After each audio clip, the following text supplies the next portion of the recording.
بسم اللہ الرحمن الرحیم۔ السلام علیکم۔ حضور نبی کریم صلی اللہ علیہ وسلم نے ایک مرتبہ جبریل علیہ السلام سے پوچھا، اے جبریل علیہ السلام، کبھی تمہیں آسمان سے مشقت کے ساتھ بڑی جلدی اور فوراً بھی زمین پر اترنا پڑا ہے؟ جبریل علیہ السلام نے جواب دیا، ہاں یا رسول اللہ صلی اللہ علیہ وسلم، 4 مرتبہ ایسا ہوا ہے کہ مجھے فی الفور بڑی سرعت کے ساتھ زمین پر اترنا پڑا ہے۔ حضور نبی کریم صلی اللہ علیہ وسلم نے فرمایا، وہ 4 مرتبہ کس موقع پر؟ جبریل علیہ السلام نے عرض کیا، ایک تو جب حضرت ابراہیم علیہ السلام کو آگ میں ڈالا گیا تو میں اس وقت عرش الہی کے نیچے تھا، مجھے حکم ہوا کہ جبریل خلیل کے آگ میں پہنچنے سے پہلے فوراً میرے خلیل کے پاس پہنچو، چنانچہ میں بڑی سرعت کے ساتھ فوراً خلیل کے پاس پہنچا۔ دوسری بار جب حضرت اسماعیل علیہ السلام کی گردن اطہر پر چری رکھ دی گئی تو مجھے حکم ہوا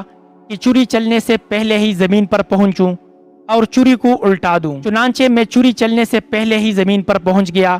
اور چری کو چلنے نہ دیا۔ تیسری مرتبہ جب حضرت یوسف علیہ السلام کو کنویں کی تہ تک پہنچنے سے پہلے زمین پر پہنچوں اور کنویں سے ایک پتھر نکال کر حضرت یوسف علیہ السلام کو اس پتھر پر بآرام بٹھا دوں، چنانچہ میں نے ایسا ہی کیا۔ اور چوتھی مرتبہ یا رسول اللہ صلی اللہ علیہ وسلم، جبکہ کافروں نے حضور صلی اللہ علیہ وسلم کا دندان مبارک شہید کیا تو مجھے حکم الہی ہوا کہ میں فوراً زمین پر پہنچوں اور حضور صلی اللہ علیہ وسلم کے دندان مبارک کا خون زمین پر نہ گرنے دوں، اور زمین پر گرنے سے پہلے ہی وہ خون مبارک میں اپنے ہاتھوں میں لے لوں۔ یا رسول اللہ، خدا نے مجھے فرمایا تھا، جبریل، اگر میرے محبوب صلی اللہ علیہ وسلم کا یہ خون زمین پر گر گیا تو قیامت تک زمین میں سے نہ کوئی سبزی اگے گی اور نہ کوئی درخت۔ چنانچہ میں بڑی تیزی کے ساتھ زمین پر پہنچا